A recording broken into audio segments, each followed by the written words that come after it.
Flags എന്ന് തെറ്റിദ്ധരിക്കുന്ന normalise ചെയ്യപ്പെടേണ്ട ചില കാര്യങ്ങളുണ്ട് ബന്ധങ്ങളില്. നമ്പർ വൺ എന്ന് പറയുന്നത് നിത്യേന ഗുഡ് മോർണിംഗ് അയക്കില്ല എന്നുള്ളത് പലരും എന്ത് ചെയ്യുന്നുണ്ട്, ഒരു റെഡ് ഫ്ലാഗ് ആയിട്ട് ഇങ്ങനെ എടുത്തുയർത്തി കാട്ടാറുണ്ട്. പലർക്കും അതിൽ താല്പര്യമൊന്നുമില്ല അങ്ങനെ എന്നും ഒരു ഗുഡ് മോർണിംഗ്. കാരണം ഒരു റിയൽ ലൈഫിൽ അങ്ങനെ ഡെയിലി രാവിലെ എഴുന്നേറ്റ് ഗുഡ് മോർണിംഗ് പറയില്ല. അവർ ചിലപ്പോൾ കുറച്ചും കൂടി ഒരു പ്രാക്ടിക്കൽ ആസ്പെക്ടിനെ കുറിച്ചായിരിക്കും ചിന്തിക്കുക. നമ്പർ ടു എന്ന് പറയുന്നത് അവർ 24/7 അവൈലബിളേ അല്ല എന്നുള്ള ഒരു രീതിയിലാണ് നമ്മൾ കാര്യങ്ങൾ മനസ്സിലാക്കുന്നത്. ശരിയാണ്, അവർക്ക് വേറൊരു ലൈഫും കൂടി ഉണ്ടല്ലേ, അതുകൊണ്ട് അവർ 24/7 അവൈലബിൾ ആയിരിക്കില്ല.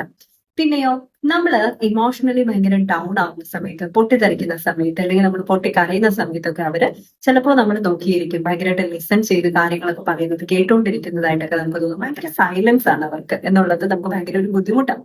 എന്തുകൊണ്ടാ? അത് അവർ പ്രതികരിക്കുന്നില്ല എന്നുള്ളത്. പക്ഷെ ചിലരെ സംബന്ധിച്ച് അത് ലിസൺ ചെയ്യാനും അവരുടെ ഫീലിങ്സ് പ്രോസസ് ചെയ്തെടുക്കാനും ഒക്കെ കുറച്ച് സമയവും സാവകാശവും ഒക്കെ എടുക്കും എന്നുള്ളത് വാസ്തവം തന്നെയാണ്. പിന്നെ നമ്മൾ മനസ്സിലാക്കേണ്ട ഒരു കാര്യം എന്ന് പറയുന്നത്, ചിലര് വഴക്കിട്ട് കഴിയുമ്പോൾ കുറേ സമയം എടുക്കും പിന്നീട് ഒന്ന് മിണ്ടി വരാനായിട്ട്. അവർക്ക് അങ്ങനെയാണ് അവരുടെ ഫീലിങ്സ് ഒക്കെ പ്രോസസ് ചെയ്യുന്നത്. അവർ മിണ്ടി വരും, അപ്പൊ അതിന് കുറച്ച് സമയം എടുക്കും. സ്വിച്ച് ഇട്ട പോലെ അവർക്ക് മാറാൻ പറ്റില്ല എന്നുള്ളത് അവരുടെ ഒരു പ്രോബ്ലം ആണ്. ചിലർ അങ്ങനെയാണ് ഇമോഷണലി കോപ്പ് ചെയ്യുന്നത്. പിന്നെയുള്ളത്, അവരുടെ എക്സിനെ സംബന്ധിച്ച് വളരെ റെസ്പെക്ട്ഫുൾ ആയിട്ട് സംസാരിക്കുന്ന ചിലരെ സംബന്ധിച്ച് ഭയങ്കര ഒരു ഇൻസെക്യൂരിറ്റിയാണ്. അതിന്റെ ആവശ്യമൊന്നുമില്ല. അവര് നിങ്ങളെ കുറിച്ചും വളരെ റെസ്പെക്ട്ഫുൾ ആയിട്ടായിരിക്കും ഓർക്കുന്നത് എന്ന് മനസ്സിലാക്കുക. വളരെ ജെന്വൻ ആയിട്ടുള്ള ഒരു പേഴ്സൺ ആണ്. അല്ലാതെ അവരുമായിട്ട് കണക്ഷൻ വെച്ചിരിക്കുകയോ അങ്ങനെയൊന്നും അല്ല അതിനെ കുറിച്ച് പറയുന്നത്.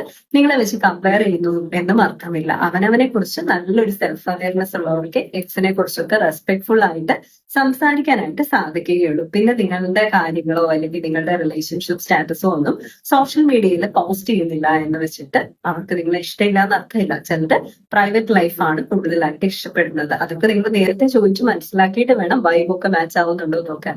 ഒരു റിലേഷൻഷിപ്പിൽ ആയതിനു ശേഷം അത് പോസ്റ്റ് ചെയ്യുന്നില്ല അങ്ങനെയൊക്കെയുള്ള കാര്യങ്ങൾ വന്നിട്ട് ഭയങ്കരമായിട്ട് വടക്കടിക്കുകയും റെഡ് ഫ്ലാഗ് ആയിട്ട് അതിനെ കാണുകയും അല്ലെങ്കിൽ ഒളിച്ചു വെക്കാൻ ശ്രമിക്കുകയാണെന്നൊക്കെ പറഞ്ഞ് ബ്ലെയിം ചെയ്യുകയൊക്കെ ചെയ്യുന്നത് വാസ്തവത്തിൽ ഒരു ബുദ്ധിമോശം തന്നെയാണ്. പിന്നെ എപ്പോഴാണ് ഇതൊക്കെ മാറ്റർ ആവുന്നത്?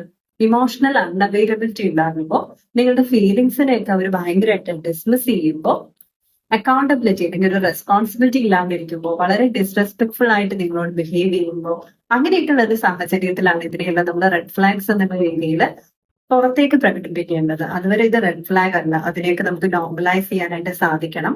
റെഡ് ഫ്ലാഗ് എന്ന് പറയുന്നതേ ഇതൊക്കെയാണ്. ഇമോഷണലി അൺഅവൈലബിൾ ആവുന്നത്, കമ്മ്യൂണിക്കേഷൻ ഇല്ലാതിരിക്കുന്നത്, അതൊക്കെ തന്നെ റെഡ് ഫ്ലാഗിന്റെ